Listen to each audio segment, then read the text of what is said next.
Yo, what's good? It's your boy Oni back with another banger.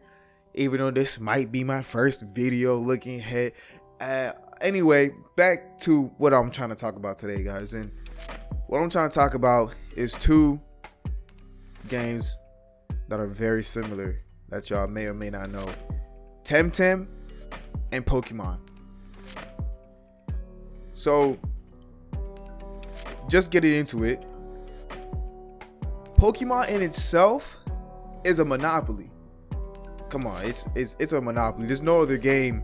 There are a couple other games that are similar to Pokemon, that are actually really good.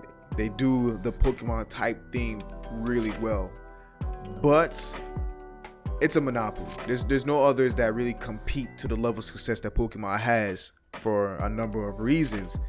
And obviously Pokemon being a company doesn't only have just games. The gaming industry is not, it still does pretty well. But I will say that Pokemon is a monopoly.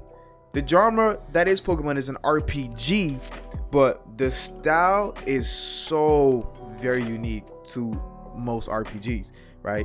Being that you can collect, trade, train, breed, and fight these pocket monsters or animals. I mean, let's be real here. That decorate whatever region that you're playing in. Really, there's no one who would dare touch the cash cow Pikachu, the cash rat, maybe, but no one would dare. It's its own game. I mean, the company made 90 billion in lifetime revenue from 1995 to now. Maybe it's even more, but it's literally the highest growing media franchise in the world. Just to give you a better perspective, it beats out Star Wars, Mickey Mouse and Friends, all of Shonen Jump, Hello Kitty. Like, Hello Kitty, bro. You know how crazy Singapore and other Asian countries go crazy over the merchandise of Hello Kitty? They go wild. I mean, even on eBay, you could sell those Hello Kitty things for $500,000. Someone sold it for $126,000. Like, it's crazy. And even though that Mickey Mouse and Friends was, the year of inception was 1928, Pokemon's year of inception, remember those old Game Freak Game Boy games where it says 1995 to 1996? Pokemon's year of inception is 1996. So that means even with I'm not great with math, 68, even with a 68-year head start, Pokemon still does more than the mouse. Pokemon literally slaps Mickey in the face. So with that said, there was a great debate over Sword and Shield. Everyone's seen it. If you like Pokemon, you've seen people complain, talk about Sword and Shield like it's nothing, right? But before that, everyone was excited to hear there was a mainstream game for Pokemon after Let's Go that was coming out. Everyone was excited to see Pokemon on the big screen. Finally, HD Pokemons with spectacular attacks that'll leave any 90s cartoon show hopelessly trying to compete. But it didn't. Well, to most. We all know Pokemon can be even better. Even the ones that enjoy Pokemon Sword and Shield, we all know Pokemon can be better. There's no question. They could add more. I mean, they showcase playing with your friends in multiplayer so much, but I'm gonna be real with y'all. I haven't been able to play with my friends in multiplayer.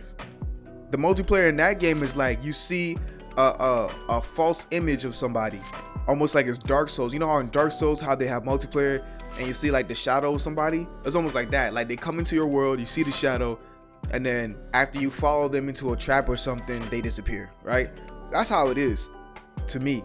I have never been able just to link up with somebody and just be me and them, like co-op, I haven't seen that yet in those kind of Pokemon games. Maybe in the off-brand versions, but in this one, no.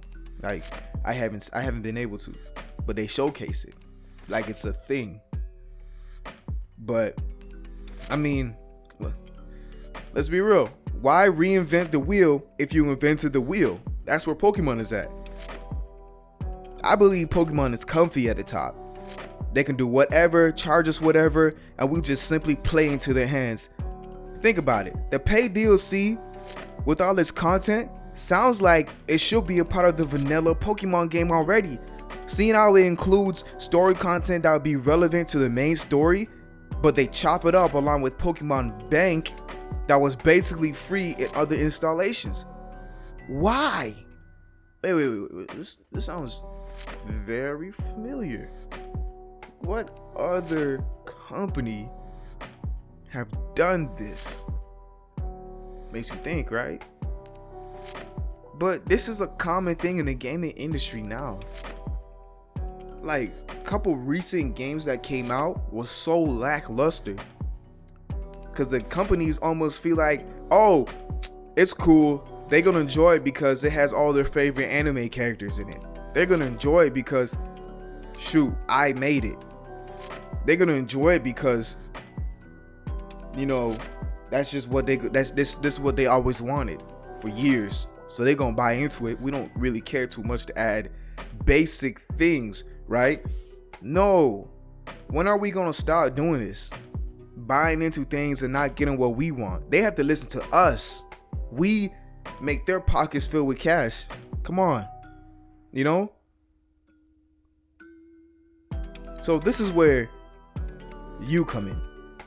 If we can support Temtem and its developers, I believe this company will actually listen to its supporters and incorporate things in Temtem that Pokemon will only dream of.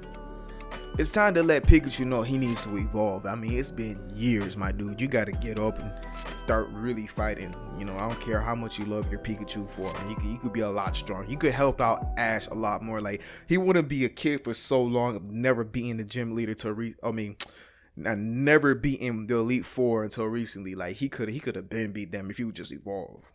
I mean, trying to let him know he needs to evolve. It'll be a great benefit to the gamers, for competition is always healthy. It's how we get what we want in these kind of games. So let's support the community of Temtem and make some new legends in this monopolized genre that is Pocket Monsters. Yes, sir.